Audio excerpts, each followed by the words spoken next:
Hello and welcome back to the Spiritual Gangster Podcast. I'm your host, Amanda Puraldi, and I'm here again to light up your soul, kick negativity to the curb, and help you claim your power unapologetically. Today we're diving deep into a topic that's absolutely vital, but often misunderstood. Self-love. Not the fluffy Instagram filtered kind, but the real deal, messy, sometimes uncomfortable kind. And here's the truth. I want you to remember, self-love isn't selfish, it's sacred. So pour yourself a warm drink, settle in, and let's unpack this together. So why does self-love get such a bad rap? Here's the thing, loving yourself gets confused with being selfish or narcissistic. If you're anything like me, you've probably been hit with some version of this message. Don't be so self-centered. Think of others first. It's selfish to put yourself before your family or work. We live in a culture that applauds self-sacrifice and martyrdom, especially for women and caregivers. The whole put yourself last mentality is baked deep into our collective psyche. And don't get me wrong, being compassionate and generous is beautiful, but not at the cost of your soul. Because when you ignore your own needs for far too long, it's not generosity, it's self-neglect. And self-neglect breeds resentment, exhaustion, and emotional burnout. So the question is, why are we so afraid to love ourselves fully? For so many, it comes from old wounds, limiting beliefs, or cultural conditioning that taught us we're less than, or that our worth is conditional. But here's the truth. You are worthy of your own love just as much as anyone else is worthy of theirs. So what self-love really means?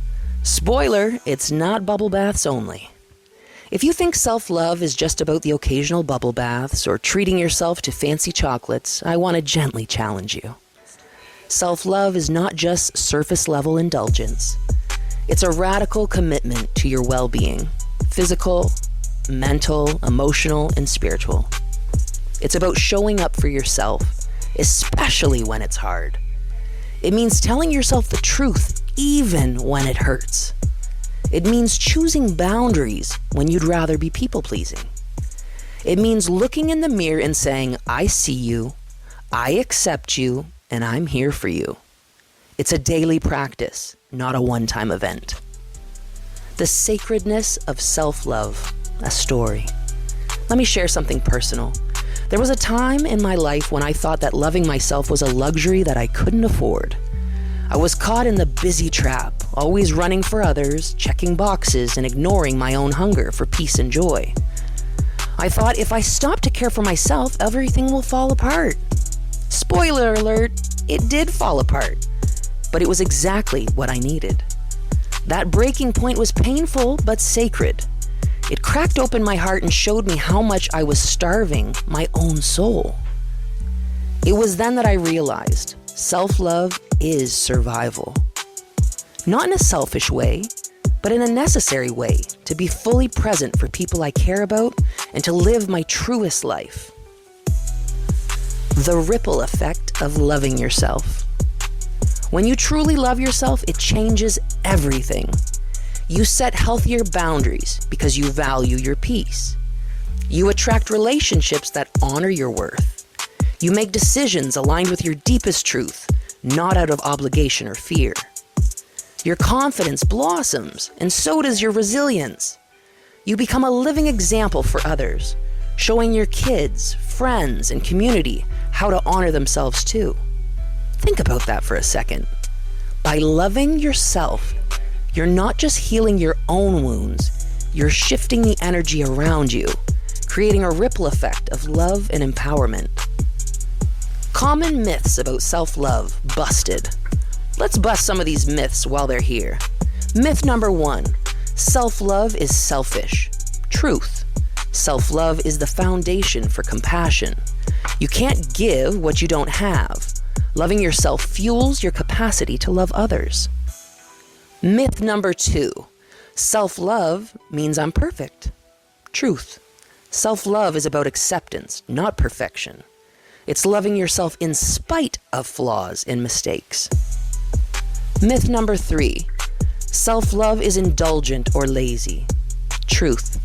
Self-love often requires courage to say no, to walk away, to ask for help, or to make tough changes.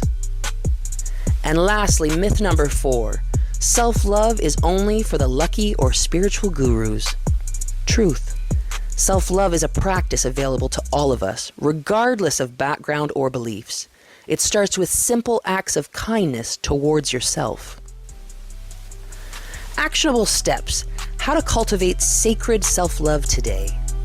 All right, no fluffy pep talk here, real action.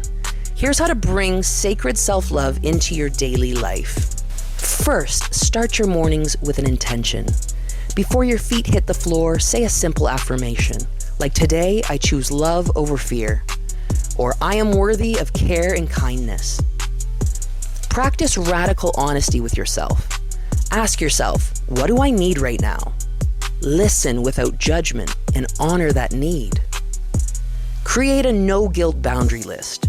Write down 3 things you will say no to this week, whether it be commitments, people, habits, things that drain your energy. Celebrate small wins. Whether it's getting out of bed on a tough day or saying no when you wanted to say yes, celebrate it. Self-love thrives on acknowledgement. And daily gratitude for you. Write down 3 things that you appreciate about yourself every day. Your resilience, your smile, your kindness, whatever feels true. And move your body with love. Dance, stretch, walk, or whatever moves your spirit. Celebrate your body for all that it does for you. And lastly, allow yourself to rest. Really rest. Rest isn't laziness. It's sacred recovery. Give yourself permission to pause. I've got a reflection exercise, some writing for your soul. Grab a notebook or your phone and write a letter to yourself. Imagine you're writing to your best friend with kindness, honesty, and compassion. What would you say? What encouragement do you need? This practice rewires your inner dialogue and strengthens your relationship with yourself. When loving yourself feels impossible, sometimes self-love feels like climbing a mountain in flip-flops.